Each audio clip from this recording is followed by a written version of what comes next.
You've heard of Sparta, the warriors, the shields, the glory, but you've never heard what happened to the women. Because while the men fought wars abroad, the women fought a different kind of battle, one with no armor, no honor, and no escape. This is not a story about heroes. This is a story about bodies used as tools, lives reduced to production lines, women stripped of choice, dignity, and autonomy, all in the name of the state. What Spartan law forced women to endure wasn't just cruel. It was systematic, and it was celebrated. If you're ready to hear the history they never taught you, hit that subscribe button, because this channel digs into the darkest corners of the past. And we're just getting started. Ancient Sparta, around 400 BC, a city-state obsessed with one thing: military perfection. But perfection required sacrifice, not just from soldiers, from everyone, especially women. Because in Sparta, women weren't citizens. They weren't individuals. They were birthing stations for the state, and the laws that governed them weren't designed to protect. They were designed to control. The state didn't care about your health, your happiness, your consent. It cared about one thing: producing warriors. And if you were a woman in Sparta, your body was never truly yours. Imagine you're born a girl in Sparta. You grow up strong, trained, athletic, not because the state respects you, but because it needs you healthy enough to breed. You're not educated in art or philosophy. You're conditioned for endurance. By the time you reach puberty, around 12 or 13 years old, the state begins watching you, not as a person, as livestock, because soon you'll be expected to fulfill your duty. And that duty begins with inspection. When you come of age, you don't get to choose who you marry. You don't get to fall in love. You are assigned. A man, usually older, often a warrior, is selected for you. Not because he wants you, not because you want him, but because the state has decided your pairing will produce strong offspring. And once you're assigned, the process begins. But it doesn't start with a ceremony. It doesn't start with vows. It starts with force. In the dark, without warning. The wedding night in Sparta wasn't romantic. It was tactical. The groom would abduct you, literally, carry you away in the night. Your head would be shaved. You'd be dressed in men's clothing. And then, in the darkness, you'd be taken. This wasn't love. This was breeding. And it was law. You're told this is honor. This is duty. This is what it means to serve Sparta. But inside, you know the truth. You've been reduced to a function. And it doesn't stop there. Once you're married, your body is no longer your own. If you fail to conceive, you're blamed, shamed, examined. If your husband is too old or weak to produce children, the state intervenes. And here's where it gets worse. Spartan law allowed, encouraged your husband to loan you out to other men. Yes, you read that right. If your husband couldn't father a child, another man, chosen by him or the state, would be brought in to impregnate you. You had no say, no diffused, because your purpose wasn't partnership. It was production. And if you resisted, you were labeled a traitor, a failure, a woman who refused her duty to Sparta. But let's say you do conceive. Let's say you carry a child for 9 months. You endure the pain, the risk, the fear. You give birth. And then, within days, your baby is taken from you. Not by accident, by law. In Sparta, newborns were not automatically accepted. Every child, every single one, was brought before a council of elders called the Gerousia. These men would inspect your baby. They would examine its limbs, its weight, its cry. And if they decided your child was too weak, too small, too imperfect, it was taken to the apothecary, a chasm, a pit, a place of disposal. And your baby, your child, was left there to die. You wouldn't be told where. You wouldn't be allowed to mourn, because mourning was a weakness, and weakness had no place in Sparta. You carried that child. You felt it move inside you. You gave birth in pain, in blood, in hope. And the state took it from your arms and erased it, not because you failed, but because Sparta demanded perfection, and anything less was disposable. This wasn't a rare occurrence. This was policy. Thousands of women endured this, over and over. Some gave birth multiple times, only to have their children taken, evaluated, discarded. And through it all, they were told they were serving the greater good, that their suffering was noble. that their pain was patriotic. But you can't help but wonder, what did those women feel standing at the edge of that pit, knowing their child was inside? What did they whisper in the dark when no one was listening? What did they carry in their hearts, hidden beneath the mask of Spartan pride? Let's say your child survives the inspection. The elders approve. Your baby is deemed strong enough. You think for a moment that maybe you'll get to raise your child. But you won't, because in Sparta, children didn't belong to their mothers. They belonged to the state. At age 7, boys were taken from home and placed into the agoge, a brutal military training system that would consume the next 13 years of their lives. You'd rarely see your son again. He'd be beaten, starved, forced to fight other children, taught to steal, to endure pain, to kill without hesitation. And you were expected to smile, to be proud, to never show weakness or grief. Because if you cried for your son, if you mourned the childhood he'd never have, you were mocked. Publicly, Spartan women were expected to celebrate their son's suffering, to say things like, "Come back with your shield," or "on it," meaning, win or die trying. There was no middle ground, no room for mercy. And if your child was a girl, she'd stay with you a little longer. But not because the state valued mothers and daughters. It was because girls needed to be conditioned too, trained, strengthened, prepare for the same cycle you endured, so they could grow up, be assigned a man, and produce the next generation of warriors. The cycle didn't end. It repeated, over and over, and every woman was a link in that chain. You might think, at least Spartan women had more freedom than women in Athens. And in some ways, you'd be right. Spartan women could own property, manage estates, even engage in public life, things Athenian women could never do. But freedom isn't the same as autonomy, because every freedom you had in Sparta came with a condition. You were free as long as you served the state. You could own land because your husband was at war and someone had to manage it. You could exercise because the state needed you strong enough to breed. You could speak in public because Sparta's propaganda required women to model obedience. But the moment you questioned the system, the moment you refused an order, rejected an assignment, or failed to produce, that freedom evaporated. You were nothing. And here's the cruelest irony. Spartan women were told they were the backbone of society, that they were respected, valued, strong. But respect without choice is just control with better branding. This is the kind of history that makes you rethink everything you were taught in school. If you want more deep dives into the disturbing truths behind ancient civilizations, hit that like button and turn on notifications, because we're not done yet. Let's go deeper, because it wasn't just about birth and breeding. It was about erasure. Spartan law didn't just control women's bodies. It controlled their identities. You didn't get to name your child. You didn't get to decide their future. You didn't even get to grieve them if they died. Because in Sparta, only two types of people were given marked graves: men who died in battle, and women who died in childbirth. That's it. If you died any other way, from illness, old age, accident, you were buried in an unmarked grave. Forgotten, erased, as if you never existed. Think about that. The only way a Spartan woman earned recognition in death was by dying in service to the state. Not for her art, not for her wisdom, not for her kindness, but for dying while producing a warrior. That was the highest honor a woman could achieve, to die giving birth. And even then, you weren't mourned as a person. You were mourned as a function, a vessel that fulfilled its purpose. And here's where it gets even darker. Because Sparta didn't hide this. They celebrated it. Spartan propaganda glorified the sacrifice of women. Poets wrote about mothers who sent their sons to war with pride.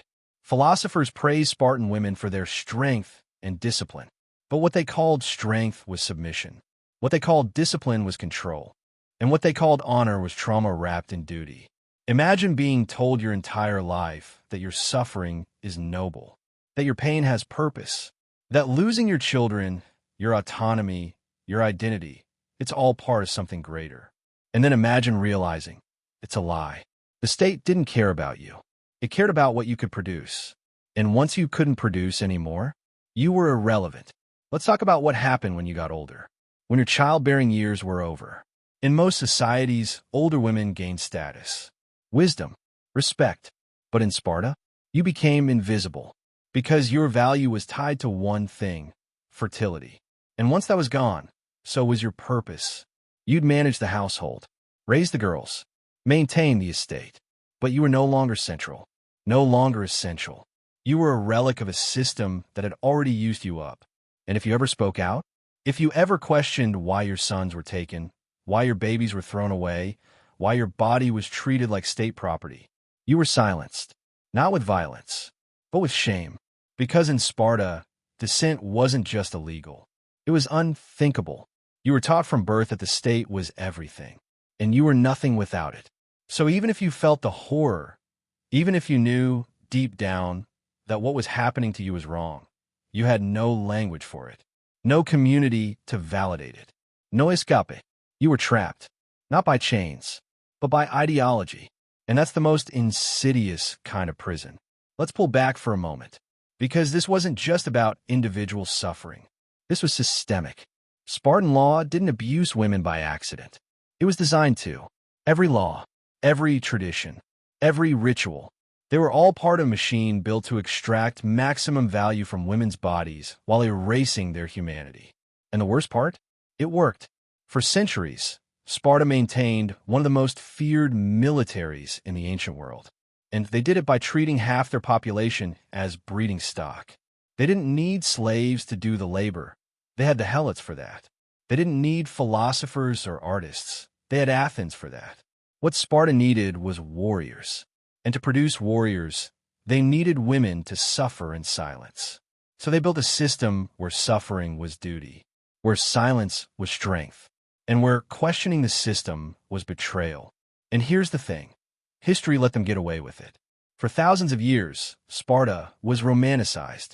The warriors, the discipline, the sacrifice. But no one talked about the women. No one asked what it cost them. Because history is written by the powerful. And in Sparta, women were never powerful. They were tools. And tools don't get to tell their own stories. But we know enough. We know about the inspections, the forced marriages, the infanticide. We know about the agoj, the eugenic policies, the erasure. We know that Spartan women were praised for their strength, but that strength was just survival under oppression. It wasn't freedom. It was compliance. And compliance born from having no other choice isn't virtue. It's violence.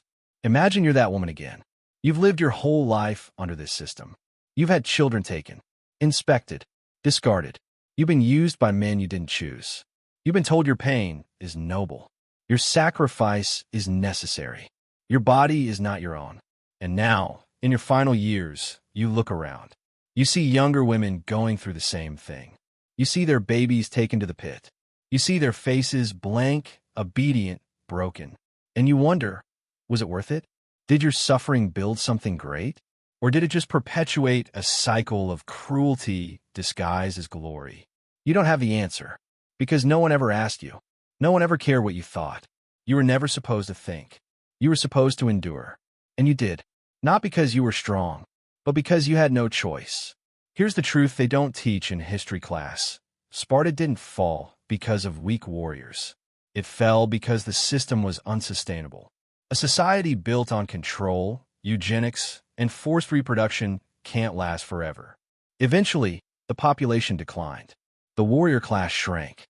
The system collapsed. And the women, who had given everything, were left with nothing. No recognition, no memorias, no voice. Sparta's legacy is one of brutal efficiency. But efficiency isn't morality, and strength isn't honor. What Sparta did to its women wasn't noble. It was monstrous. And the fact that it was legal, celebrated, even, doesn't make it any less horrific. If this story made you rethink everything you thought you knew about Sparta, you're not alone. Subscribe and turn on notifications, because this channel exposes the dark truths behind the civilizations we've been taught to admire. So why does this matter now? Because the same patterns still exist. Not in the same form, not with the same laws. But the logic is the same. Control the body. Erase the person. Call it duty. Throughout history, societies have found ways to justify the exploitation of women. Sparta just did it more openly than most. But that openness is what makes it so disturbing. Because Sparta didn't hide what it was doing. It didn't pretend to care about women's well-being. It openly declared that women's bodies were property of the state. And people accepted it, celebrated it, built monuments to it. And that should terrify you. Not because it happened, but because it was normalized. Because an entire society looked at this system and said, yes, this is how it should be. You've heard of Sparta, the warriors, the shields, the glory. But now you know the truth. The glory was built on broken women. The strength was built on stolen children. The honor was built on a lie. Spartan law didn't just force women to endure. It forced them to disappear. And for centuries, history let it happen. But not anymore. Because now you know, and you can't unknown it. The women of Sparta never got to tell their story. But we can tell it for them. Not to glorify their suffering, but to make sure it's never forgotten. If this video shook you, share it. Let others know the truth behind the myth. And if you want more deep dives into the disturbing, hidden corners of history, hit subscribe. Because the past isn't what they told you. It's darker, and we're just getting started. Let's go even deeper, because there's something we haven't fully addressed yet. The psychological toll. Not just on one woman, not just in one generation, but on an entire society is conditioned to normalize trauma. Think about what it means to grow up in a culture where your mother can't mourn her own children, where grief is weakness, where love is secondary to duty, where your earliest memories are of women, strong, capable women, being told their feelings don't matter. That's not just policy. That's indoctrination. And it didn't just affect women. It warped everyone. Because let's be clear, Spartan men suffered too. Not in the same way, not to the same degree, but they were victims of the same system. Imagine being a boy in Sparta. At 7 years old, you're ripped from your mother's arms. You're thrown into the agoge, a training program designed to strip you of individuality, empathy, and softness. You're beaten, starved, forced to fight other children for scraps of food. You're taught that pain is virtue, that mercy is weakness, that the only thing that matters is the state. And if you show emotion, if you cry for your mother, or hesitate to hurt another child, or question why you're being treated this way, you're punished, publicly humiliated, broken down until you stop asking questions. By the time you're 20, you're not a person anymore. You're a weapon, efficient, obedient, numb. And when you're assigned a wife, a woman you didn't choose, who didn't choose you, you don't know how to connect with her. Because connection was never part of your training. You were taught to use her, not love her. And if she fails to produce children, you're told to find another man to impregnate her. Because even intimacy, even the most private, vulnerable parts of human life, are controlled by the state. This is what people miss when they romanticize Sparta. They see the warriors. They see the discipline. But they don't see the hollowness, the emotional void, the generations of people taught to suppress everything that makes them human. Sparta's reputation was built on propaganda, and that propaganda has lasted for thousands of years. Even today, people talk about Spartan discipline as if it's something to aspire to. They reference the Battle of Thermopylae, the 300 warriors, the shields, and the glory. But they never mention the bodies that built that army, the women who were used up and discarded, the children who were thrown into pits, the men who were trained to feel nothing. Because the myth of Sparta is clean. It's simple. It's heroic. But the reality? The reality is ugly and uncomfortable and deeply, deeply human. And here's the thing. Sparta wasn't unique. It was just more open about it. Other ancient societies controlled women's bodies too. They just did it quietly, through marriage laws, property rights, social expectations. But Sparta codified it, made it law. They celebrated it. In Athens, women had no political rights. They couldn't own property. They were confined to the home. But at least Athenian mothers got to raise their children. At least they weren't forced to watch their babies be inspected and discarded. At least they weren't loaned out to other men for breeding purposes. So when people say Spartan women had more freedom than Athenian women, they're technically right.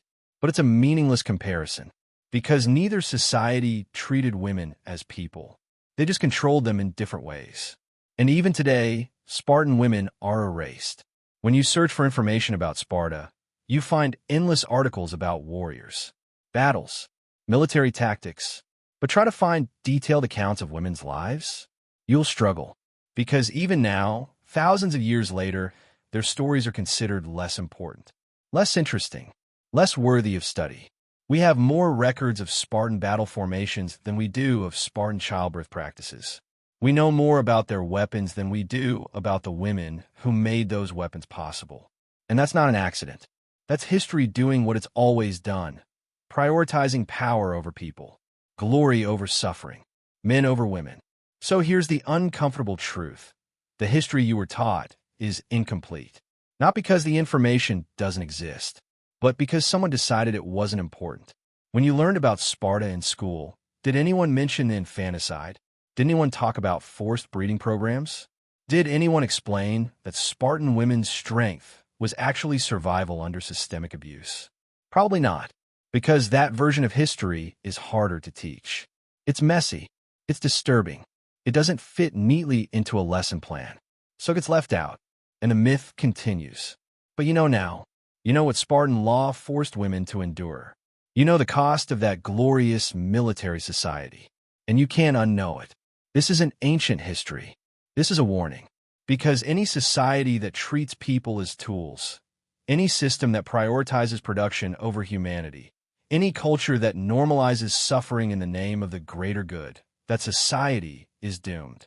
Sparta collapsed, not because its warriors got weak, but because you can't build a sustainable civilization on exploitation and erasure. Eventually, the system eats itself. The population declines. The machinery breaks down. And all that's left is the wreckage. The women of Sparta didn't get a choice. They didn't get a voice. They didn't get justice. But they existed. They suffered. They endured. And their stories deserve to be told. Not to glorify their pain. Not to turn them into martyrs. But to make sure we remember, behind every great civilization, there are people who were crushed to build it. And those people matter, even if history forgot them. This is the kind of history that changes how you see the world. If you want more deep, disturbing dives into the past, subscribe and hit the notification bell. Because we're not here to tell you comfortable stories. We're here to tell you the truth. And the truth is rarely easy, but it's always worth knowing.